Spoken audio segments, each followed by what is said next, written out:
साथियों नमस्कार, good morning और जय हिंद। साथ में उम्मीद करता हूँ सभी लोग अपनी तैयारियों को लेकर के बिल्कुल सतर्क होंगे और अपनी तैयारी को काफ़ी हद तक कर भी लिया होगा। वो समय आ चुका है जब हम सारे लोग जिस पेपर का इंतज़ार कर रहे थे और काफ़ी एक्साइटेड थे लोग इसी के लिए। ठीक, डेट्स डिक्लेयर हैं, लक्ष्य सामने है और हम लोग भी अपनी पूरी युद्ध कौशल के साथ इसको टैकल करने के लिए तैयार हैं। तो अभी पिछले 20-25 दिनों में मैंने क्या किया वो तो मैं आपको बाद में बताऊंगा। थोड़ा सा प्रॉब्लम चल रही थी, लेकिन जैसा भी है प्रॉब्लम्स तो सभी के साथ चलती रहती हैं, कोई दिक्कत नहीं है। तो आप लोग बस ये ध्यान रखिएगा कि आपकी जो डेट्स हैं, जैसे मैं अपना एडमिट कार्ड शो कर रहा हूँ, अभी आरओ के लिए आया हुआ है। ठीक है, एआरओ के लिए जैसे आता है वो भी मैं साथ में शेयर करूँगा। तो डेट है 11 शिफ्ट 1। ठीक है, बाकी तो सब आपको देखने की जरूरत नहीं है, मेल जनरल ये तो है ही। आप शेड्यूल देख लीजिए। रिपोर्टिंग टाइम आपका है 8। ठीक है, गेट क्लोजिंग टाइम है 8:30 और टाइम ऑफ टेस्ट है 9 से 12। 3 आवर्स का दिया गया है, 3 घंटे का। तो 3 घंटे में क्या होगा ये तो मुझे नहीं पता, ऐसा क्यों किया गया है 2.5 घंटे से बढ़ा करके 3 घंटे। क्या पता पेपर को लेंथी बनाया जाए या फिर किसी अन्य प्रकार की चीज़ें साथ में रखी जाएं, तो ये तो वहीं जाकर के पता चलेगा कि क्या होने वाला है। ठीक है, उसके बाद 12:15 से 12:35 तक ये टेस्ट होगा, 15 मिनट की गैपिंग के साथ। टेस्ट वेन्यू यही है और venue of exam IIMT college, Mawana road, O pocket, Ganganagar, Meerut. ठीक है, सभी का अपने अपने डिस्ट्रिक्ट या फिर डिस्ट्रिक्ट के जो पास का डिस्ट्रिक्ट है वहाँ पर सेंटर्स दिए गए हैं। ठीक है, तो आप लोग उसको एक बार चेक कर सकते हैं और प्रॉपर तरीके से ही चेक कर लें, क्योंकि इसमें वापस जाने का एक बार अगर गलती हो जाए तो दिक्कत हो जाएगी। ठीक है, बाकी जो सेल्फ डिक्लेरेशन है या अंडरटेकिंग्स हैं ये आपको अपने एडमिट कार्ड के साथ निकलवा करके लेके जाना है, इसको फिलअप करना है वहीं पर। ऐसी कोई दिक्कत नहीं रहती है, साथ में करा देते हैं। और दूसरी बात, अगर किसी वजह से ये छूट भी जाए तो ये आपको वहीं पे मिल जाएगा, लेकिन कोशिश ये करें कि डांट खाने से अच्छा है कि आप साथ ही साथ इसको लेकर के चलें। ठीक है, अपना जो एड्रेस है ये, ठीक है, ये सारी चीज़ें यहाँ पे होनी चाहिए। चलिए, इसमें सारी चीज़ें फिलअप की जाएंगी। उसके बाद कुछ इम्पोर्टेंट इंस्ट्रक्शंस हैं कैंडिडेट्स के लिए कि क्या करना है क्या नहीं करना है। कोई विशेष इसमें इंस्ट्रक्शन है नहीं, आप लोग सारे इजीली देख सकते हैं, कुछ भी नया नहीं है। वही सारी चीज़ें हैं कि क्या लेकर के जाना है साथ में, क्या नहीं लेकर के जाना है साथ में, इस प्रकार की चीज़ें। ठीक है, कुछ एडवाइजरीज हैं कैंडिडेट्स के लिए, तो ये आप लोग कोविड से रिलेटेड, तो ये भी चाहें तो आप लोग देख सकते हैं, वरना इसकी कोई भी विशेष आवश्यकता है नहीं। एग्जामिनेशन सेंटर में आपको केवल 2 ही चीज़ें लेकर के जानी है, एक अपनी अंडरटेकिंग्स और प्लस आपका जो अपना एडमिट कार्ड है वो।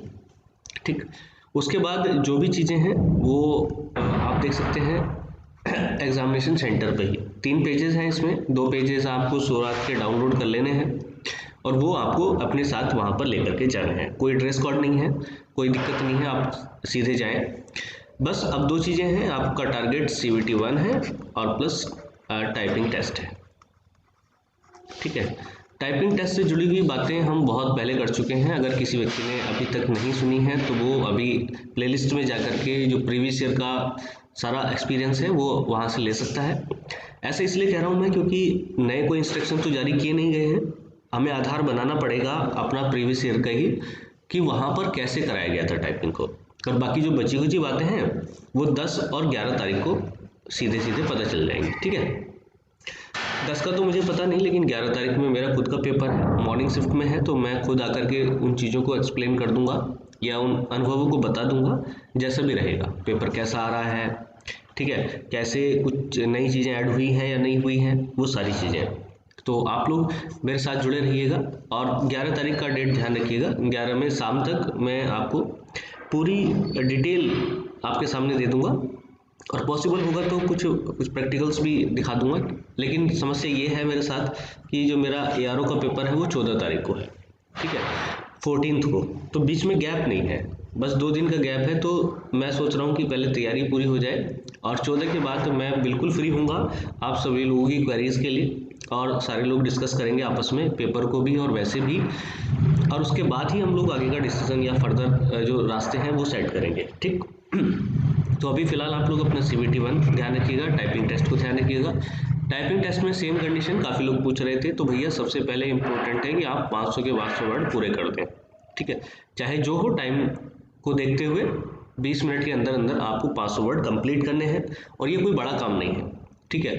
और उससे भी ज़्यादा ज़रूरी है, सबसे पहले आपको अपना जो विल पावर है वो स्ट्रॉन्ग करना है। विल पावर का मतलब है कि किसी भी तरीके से ये हमारे दिमाग में ना जाए कि मेरे से नहीं होगा। अगर ये एक बार भी दिमाग में आ गया तो फिर आपसे वैसे भी नहीं होने वाला है, ठीक। तो चाहे कोई भी टेस्ट हो, RO हो, ARO हो, सफलता और असफलता तो साथ में चलती ही है, लेकिन हमें अपना जो विल पावर है उसको नहीं लूज़ करना चाहिए। और हम में से अभी किसी की गारंटी नहीं है, इवन मेरी भी, तो किसी भी व्यक्ति की गारंटी नहीं है कि 100% सफल ही होगा। जैसे अभी 5 तारीख का पेपर आप लोग देखें, 5 दिसंबर का, तो पेपर 1 इतना हैवी रख दिया था कि बच्चों के सर से ऊपर गया, ठीक है। हो सकता है कि ये सिचुएशन यहाँ पे भी आ जाए, लेकिन डरना नहीं है। यहाँ पे फ़ायदा ये मिलेगा कि हमारे साथ निगेटिव मार्किंग नहीं है इस पेपर में, और निगेटिव मार्किंग ना होने का फ़ायदा ये मिलता है कि हमारा कॉन्फिडेंस लूज़ नहीं होता है। जैसे आप 200 में से 200 क्वेश्चन करके आएंगे तो ऐसा नहीं लगेगा कि आपका पेपर छूट रहा है, ठीक है। टाइम बहुत सारा है, कोई दिक्कत नहीं है, रफ सीट आपको वहीं पर मिलेगी, उससे भी कोई टेंशन की आवश्यकता नहीं है। 2 सीट तक आपको मिल जाएंगी, तो 2 सीट पर आप अपना काम करिएगा। और उसके बाद जैसा भी है, एडमिट कार्ड आपका वहीं पे जमा हो जाएगा, तो आप एक इसकी डिजिटल कॉपी अपने पास भी रखें, उसको भविष्य में देखने के लिए, जैसे आंसर की वगैरह या कुछ और चीज़ें, वो देखने के लिए आपको उपलब्ध रहेगा। तो ये सारी चीज़ें हैं जो आपको ध्यान में रखनी है। इसके अलावा मुझे नहीं लगता कि कोई एडवाइस फालतू की मुझे देनी चाहिए। बस कोशिश करिएगा कि एक और चीज़ जो लास्ट में बताना चाहता हूँ वो ये है कि टाइपिंग टेस्ट इस बार बहुत सारा कॉमन रहने वाला है, मतलब 45 प्लस बच्चे बहुत सारे मिलेंगे। तो जो मेरिट मुझे लग रहा है कि डिपेंड करेगी, वो that will depend on CBT 1, ठीक है। CBT 1 पे डिपेंड करने वाली है, तो कोशिश करें कि 160 प्लस का ही टारगेट बना करके चलें। और इधर अगर 45 हो जा रहे हैं तो मुझे लगता है कि ARO के लिए सेफ होगा, ठीक। 205 समझ रहे हैं आप, वैसे तो 200 तक भी सेफ है, लेकिन फिर भी अगर ये होता है तो बहुत अच्छी बात है। कॉन्फिडेंस आप ही होना चाहिए। सेफ स्कोर का मतलब कट ऑफ नहीं होता, इस चीज़ को ध्यान रखें। कुछ लोग, जैसे पहले भी मैंने सेफ स्कोर बताया था, तो लोग उसको कट ऑफ समझते हैं। सेफ का मतलब है कि जहाँ पर कोई डर ही नहीं है, ठीक। तो ये सारी चीज़ें, तो 160 टारगेट प्लस इधर 45, या दोनों तरफ आप लोग देखें कि 80% का टोटल टारगेट होना चाहिए, ठीक है। तो दोनों तरफ अगर इतना टारगेट रहेगा तो आसानी होगी आपको टारगेट चेज करने में, ठीक। तो ये समझ लीजिएगा आपके पास बल्लेबाजी करनी है बाद में, और आपको टारगेट दिया गया है 250 रन का, ठीक। और 250 रन में से आपको बनाने हैं 205, ठीक। टाइम है आपके पास 3 घंटे और प्लस 15-20 मिनट, तो 3 घंटे 20 मिनट के ड्यूरेशन में आपको 205 रन की लीड लेनी है, और 205 रन बनाने हैं, और तभी आप लोग सफल कहे जाएंगे। और करिएगा, इसको बहुत अच्छे से करिएगा, नए रिकॉर्ड सेट करिएगा। मिलते हैं बाद में, और मैं तो मिलूंगा ही, जैसे अगला एडमिट कार्ड आता है तब भी मिलता हूँ। और अगर कोई दिक्कत होती है तो आप लोग नीचे लिख करके बता दें। वैसे तो टाइम वैसे ही शॉर्ट है, पीछे मिल नहीं पाया क्योंकि बड़े भाई की मैरिज थी 1 तारीख तक, और उसमें 20-25 दिन प्रॉपर उसी में ख़राब हुए। तो ये सारी चीज़ें हैं, ठीक है। ऑल द वेरी बेस्ट, मैं फिर मिलता हूँ, तब तक के लिए धन्यवाद, जय हिंद।